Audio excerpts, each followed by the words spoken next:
여러분 안녕하십니까? 오늘 6월 10일입니다. 날씨가 무척 덥다고 하니까 건강에 유의하셔야 할 것 같습니다. 구독 버튼과 엄지를 눌러주시면 감사하겠습니다.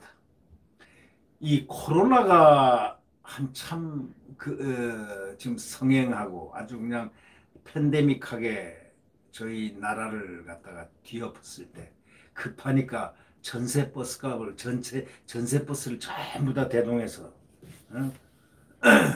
공항에서 오면은 입국자 수송을 해가지고 계속해서 자가격리도 시키고 여러 가지 일을 했던 수송버스가 있습니다. 지난 6일이죠. 지난 6일 오후 6시에 인천공항 제1 터미널 공항철도 역사 지상층 47인승 전세버스 기사 최북은 씨가 A주차 구역이라고 쓰인 출입구 앞에서 버스를 세워놓고 내려가지고 벤치에서 쉬고 있었답니다. 그런데 승객이 10명쯤 버스에 올라타자 최 씨는 마스크를 딱 쓴 뒤에 출발할 때가 된 것 같다 하고 일어섰습니다.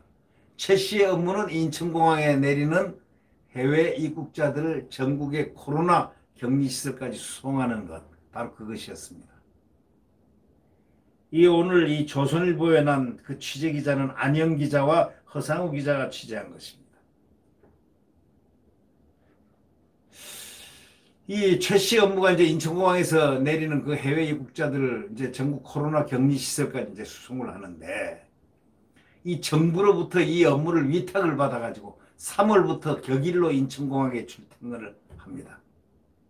수송 업무 1회당 들어가는 돈은 공항 고속도로 이용료 22,600원, 기름값 12, 3만 원 등 총 15만 원 안팎이 들어가는 실제 돈이 들어갑니다. 이 돈을 지금까지 최 씨는 개인 돈으로 다 냈다는 겁니다. 개인 돈으로. 그런 한숨을 쉽니다. 비용은커녕 내 임금도 넉 달째 한 푼도 못 받고 있다, 이렇게 얘기했습니다. 자, 이 내용은 시나리오가 아니고 사실이라는 겁니다. 이 취재기자 두 분이 취재한 겁니다. 정부가 코로나 사태의 최전선에서 정부를 대신해가지고 일하는 이들 버스 기사들에게 정당한 보상 지급을 지원하면서 이제사 불만이 터져나오고 있다는 것입니다. 대표적으로 전세버스 기사들입니다. 이 정부가 이제 코로나 사태 대응해가지고 전세버스 2,100대를 최 씨 사례처럼 해외 입국자 격리를 위해 동원을 했는데, 코로나 사태 이후에 관광 수요가 사라지면서 생계 위협에 처한 버스 기사들이 선택의 여지가 없으니까 할 수 없이 하고 있는 겁니다. 그렇지만 정부가 지금까지 어깨에 지급한 돈은 숙박비 명목으로 40여 명에 준 총액 194만 원이 전부라는 겁니다. 나머지 돈은 정부는 예산 마련이 늦어진다, 운송요금이 비싸다 등의 이유를 대면서 9일까지 단 한 푼도 안 줬다는 겁니다. 버스 업계에서는 이렇게 얘기를 한답니다. 정부의 갑질! 이런 말이 드디어 나오기 시작했다는 겁니다. 지난 조선일보 기사는 이렇게 얘기합니다. 지난 2월 달에 충남 아산경찰인재개발원에서 2주간 격리 생활을 마친 중국 우한 교민들이 집으로 돌아가기 위해서 전세버스에 짐을 옮겨놓고 하는 그런 모습들이 자꾸 있을 때, 이 정부는 인천공항으로 입국하는 이들을 격리시설까지 또 수송하는 버스를 운행하면서 넉 달째 또 운송 대금을 지급하지 않고 있는 이런 모습들이 오버래핑 딱 되면서 이들을 굉장히 괴롭히고 있다는 겁니다. 마음을. 이 지난 2월부터 시작한 거라는 거죠. 지난 2월부터 지금까지 전 국민에게 재난지원금 수십만 원씩 퍼주면서 정작 공무로 위탁받은 버스 기사들은 박대하고 있다는 이런 비판이 나오고 있습니다. 이게 말이 되겠습니까? 지난 2월 달에 그 충남 아산 경찰 인재개발원에서 2주간 격리 생활을 마친 중국 우한 교민들이 집으로 이제 돌아가기 위해 전세버스에 짐을 이렇게 옮겨놨는데 이런 모습과 더불어 이걸 누가 했느냐? 버스들이 다 했다 이거죠. 버스들이 격리시설 그 먼 데까지 다 했다 이거죠. 돈도 안 받고 정부에서 한 거니까 앞으로 줄 거라고 믿고 그냥 한 거 아니겠습니까? 근데 정부는 인천공항으로 입국하는 이들을 갖다가 격리시설까지 수송하는 버스를 운행하면서 지금 넉 달째나 운송대금을 안 주고 있다는 겁니다. 이게 좀 너무 심한 거 아닙니까? 재난지원금으로는 20조 원을 지원했고 선거 전에 지원한다고 소리를 크게 지르고 그리고 실제로 또 선거 끝나고 지원을 했고 그런데 이들은 무슨 죄가 있어서 이렇게 힘들게 지나야 됩니까? 올해 3월 해외 입국 자발 코로나 감염이 굉장히 많이 올랐죠. 그러니까 정부가 공항에서 그 걸러낸 감염자를 곧바로 전국 격리시설에 그냥 아까도 말했지만 충남 아산 그러니까 이들에게는 충남 아산 인재개발원 경찰 인재개발원까지 이 우한 코로나 우한에 있는 사람들 글로 해가지고 격리시켰던 그 기억하고 지금 현재 그 넉 달이 지나고 난 다음에 2, 3, 4, 5, 6 임금 하나도 못 받는 자기들의 입장하고를 이렇게 오버래핑하면서 머리가 점점 더 지근거린다 이런 얘기입니다. 정부는 공항에서 걸러낸 감염자를 곧바로 전국 격리시설에 수용을 했지 않습니까? 그리고 완치 후 귀가를 돕기 위해서 전세버스 투입했지 않습니까? 전국 전세버스 운송조합에 따르면은 집계가 이루어진 3월 22일에서 5월 10일에만 인천공항에 925대, 전국 격리시설 인근에는 183대, 이후로 하루에 평균 30대가량이 이렇게 운행 중이랍니다. 근데 해외 입국자 코로나 격리시설 수송용 전세버스가 이렇게 보면 그보다 훨씬 더 많다 이거죠. 예. 그래서 전세버스 조합이 지난 4월 달 정부에다 1차 운송비용으로 3억 원을 청구를 했다는 겁니다. 인천공항에서 각 격리시설로 출발하는 대형버스는 대당 하루에 55만 원, 내서 88만 원. 이제 충남은 머니까 88만 원이고 경기는 55만 원. 이렇게 격리시설까지 또 인근 기차역이나 버스터미널로 향하는 중형 또 셔틀버스는 또 66만 원. 이래가지고 국토교통부하고 합의를 마친 금액이었는데 그걸 복지부가 다시 깎았습니다. 이 복지부가 또 그걸 다시 깎았습니다. 그렇게 잘하지도 못한 복지부가 다시 깎았다는 겁니다. 질병관리본부가 잘했지 복지부가 잘한 게 아니거든요. 질병관리본부와 의사들이 최전선에서 잘한 겁니다. 의사들의 희생으로 이루어진 것이 복지부가 잘해서 그런 거 아닙니다. 근데 복지부가 또 이런 복지부는 원래 뒷받침을 더 잘해야 되거든요. 뒷받침을. 지원을 잘해야 되는데 돈을 또 버스 돈을 깎아버렸다는 겁니다. 그러니까 5월 11일 이후로 대형버스 운송 비용이 하루에 약 45만 원에서 이제 77만 원, 중형 셔틀버스는 40만 원 확 내려갔습니다. 그럼 버스업계 관계자는 실제 운송비 외에 대기 시간에 대한 임금 등 정부가 반값으로 후려친 겁니다. 그렇지만 업계 형편이 워낙 안 좋으니까 그라도 받지 않을 수 없었다고들 얘기합니다. 그마저 운송비는 9일까지 전혀 지급되지 않았습니다. 업체와 기사들은 무임금에 개인 돈, 회사 돈을 털어넣고 버티고 있는 격이 됐습니다. 아무리 우리 국민들의 일이 아니지만 이것이 우리 국민들의 일하고 똑같은 거 아닙니까? 이래서 코로나 급할 때는 코로나를 해서 코로나 때문에 부려먹고 전세 버스값도 안 주는 정부라는 그런 네이밍이 붙은 바로 이런 기사가 뜰 수밖에 없는 바로 이러한 환경이다. 그런데 북한에 뭐 퍼줘요? 북한에 줄 게 어디 있습니까? 버스값이라도 코로나 급할 때 부려먹고 전세 버스값은 줘야 되지 않느냐?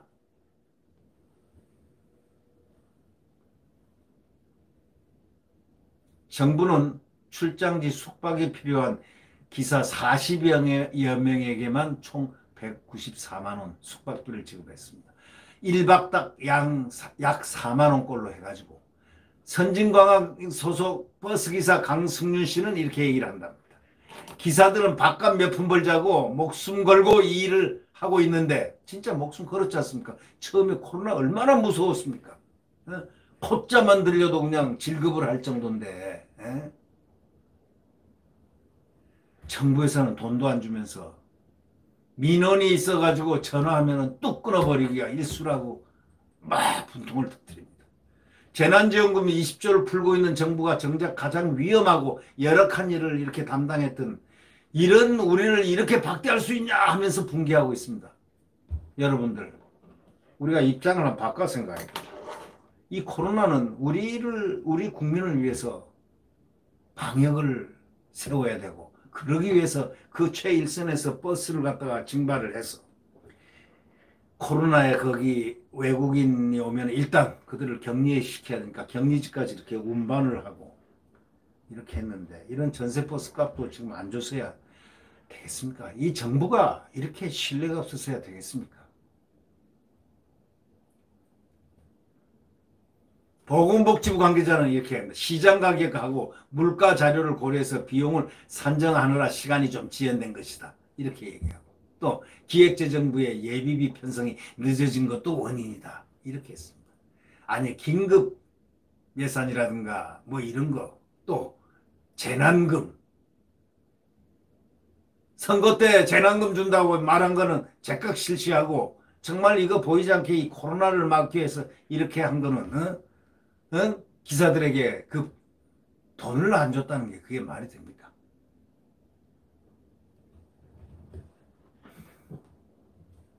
그러면서 이제 말썽이 좀 되니까 1차분 18일치는 3억 8,800만 원은 이번 주 안에 99% 확률로 집행될 것이다 이렇게 얘기를 했다는 겁니다. 비슷한 일로 대구 의료계도 벌어지고 있습니다. 한번 보시죠. 현지 의료진에 대한 수당 차별 문제가 바로 불거졌습니다. 아니 생명을 담보로 하는데 어느 수당은 세고 어느 수당은 약합니까? 대구 지역 코로나 거점 전담병원으로 운영됐던 10개 종합병원 간호사 약 3,200명은 외지에서 파견된 간호사들과 달리 하루에 5만 원씩 책정된 위험수당, 전문직 수당 등을 받지 못하고 있다는 겁니다. 아니 위험수당이 없다는 얘기입니까? 전문직 수당을 받지 못하고 있다는 겁니까? 공공운수노조 의료연대본부 또 대구 지역지부 측은 이렇게 얘기합니다. 의료진 덕분에라는 감성적 구호 뒤에 차별과 일방적 희생을 요구하는 태도만 있다. 이렇게 얘기합니다. 이런 불만에 복지부는 3차 추경 예산에 311억 원을 편성해서 보상하겠다. 이렇게 말했지만 막상 지난 3일 발표된 35조 3천억 원 규모의 3차 추경 예산안에도 해당 예산은 포함되지 않았다는 겁니다. 대한간호사협회는 성명을 통해 가지고 추경 예산안의 0.09%에 불과한 간호사 수당조차 인색한 정부라면 앞으로 누가 감염병 환자를 돌보겠다고 그렇게 푹푹 나서겠냐 이게. 간호사에 대한 부대접은 이미 한계를 넘어서고 있다. 이렇게 성명을 발표했습니다. 대구에서 지난 2월에 시작된 그 이른바 신천지 사태 때도 간호사 수당 문제로 한 차례 홍역을 치른 바가 있었습니다. 국민들은 몰랐죠. 당시 대구시하고 정부는 외지에서 파견된 간호사에게 지급하는 하루 30만 원에서 40만 원 규모의 위험수당 이건 생명을 걸어놓고 가는 거니까요. 그때 오죽하면은 대구 얼마나 대구에 대해서 고통을 줬습니까? 신천지가 나오고 하니까 대구에게 애만 대구에게 뭐 어쩌고저쩌고 한 사람들이 일부 사람들이 있었지 않습니까? 이 참 대구는 너무나 고통을 받았던 그 코로나 대구가 뭘 잘못해서 그런 운명의 코로나를 많이 발생했을까요? 그건 다 우리의 일이고 우리 국가의 일이고 우리 지역의 일이고 우리 바로 집안의 일이 아닙니까? 그런 위험한 시간에 간호사에게 지급되는 3, 40만 원 규모 위험수당, 전문직 수당 등 지급 시기가 2주 단위로 4대 보험 공제는 4주 단위로 적용하면서 혼선이 막 생겨가지고 수당 지급조차 늦어지고 난리가 났다는 거 아닙니까? 예? 2월 달에서 4월 대구 영남대병원에서 근무한 뒤에 코로나 양성 판정을 받은 강정학 간호사는 이렇게 언론에 대고 얘기를 합니다. 모두가 환자 치료에 정신없는 와중에 수당 지급 기준이 조금씩 바뀌었다는 통보가 이어졌지만 정작 지급되는 돈은 없었다고 얘기를 합니다. 동료들은 우리가 이런 취급을 받고 있구나 라면서 공분했다는 것입니다. 여러분 어떻게 생각하십니까? 코로나 급할 때는 부려먹고 전세 버스값도 안 주는 정부가 오죽하면 이런 취재를 억울하고 분통 터지는 이 국민의 이거 정말 이 생명을 담보로 한 그 일들을 하는 그 최전선에 있는 이 의료진이라든가 또는 이 버스라든가 전세버스 소위 호송하는 코로나 저를 방역하기 위해서 호송하는 이런 버스라든가 참 이거 좀 너무 심하지 않습니까? 이래서 오히려 이런 부분은 더 먼저, 더 많이, 더 빨리 해야 될 일을 그 정반대로 하고 있는 참 안타깝습니다. 네. 구독 버튼과 엄지를 눌러주시면 감사하겠습니다. 안녕히 계십시오.